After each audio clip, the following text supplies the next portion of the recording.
Wrapping up the overall TQ of the first classes decided for the weekend, the stadium truck. And if you drove that RT6 any better this weekend, we're going to have to give you a trucker hat. Yeah, it went pretty good. That round was pretty close between me and Cav. Track was pretty cold this morning. We started an hour early, and my fronts just took forever to break in. So last quarter of the race, I got some steering and was able to crank some good laps in, pull away a little bit. But yeah, truck feels great. Looking forward to this last run and the mains tomorrow. Interesting that you say that the front tires had to break in for the truck to get more steering when everyone's really been trying to dial steering out of their cars all weekend.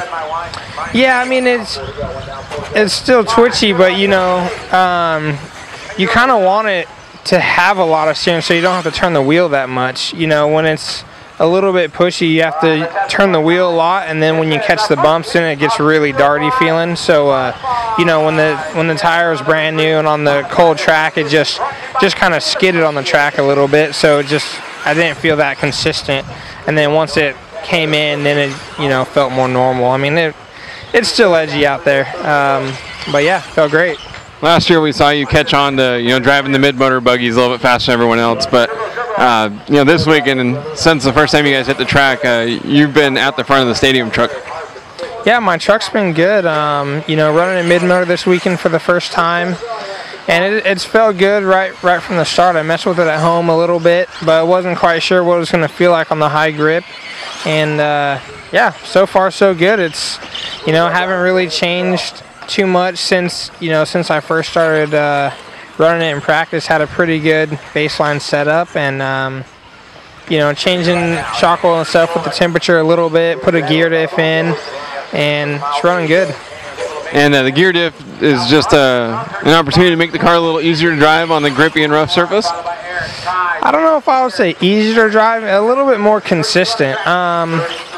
It makes the throttle really, really sensitive when you have a gear diff in. It kind of feels like you lock the slipper down. But it's just a little bit more consistent on the fast sections. You know, a ball diff will sometimes give out, like in the fast sweepers, mainly like by the finish line. It will kind of diff out a little bit every once in a while, so it'll just kind of catch you off guard. So it's a little bit smoother through there. And same like this uphill section, when I had the ball diff, every once in a while it would just, you know, want to keep steering when you go up the hill. So the gear diff helps out a little bit there. But it hurts a little bit there too because it's really sensitive on the throttle, so it wants to just wheelie instantly.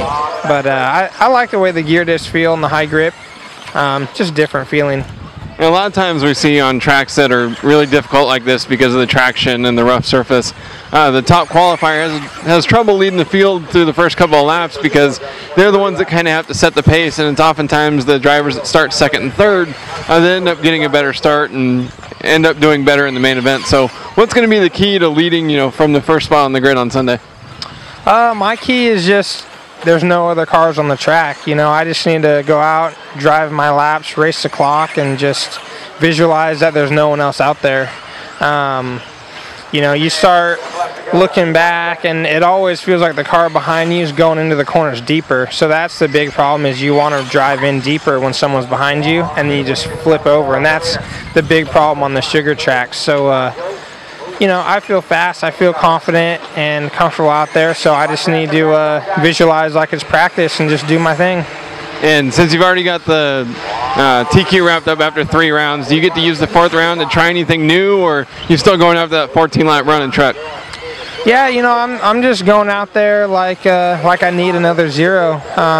You know, I want to just you know, keep the ball rolling, and I don't have any changes I want to do. I'll thicken my oil up a little bit because it was pretty cold this morning, so I went down actually for the morning run today, and you know, see how the truck feels again on the front tires and see what I'm going to do. I think I might run used front tires the first main tomorrow, but I like to see, you know, I changed my tire setup yesterday, so you know, make sure the fronts work good brand new when it's hot again.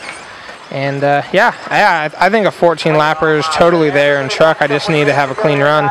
Well, good luck. Cool, thank you.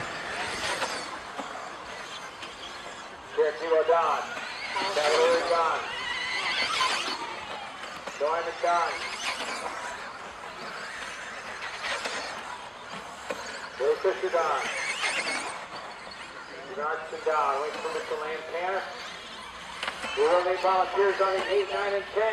That time, guys, you're going to win that one 13.503.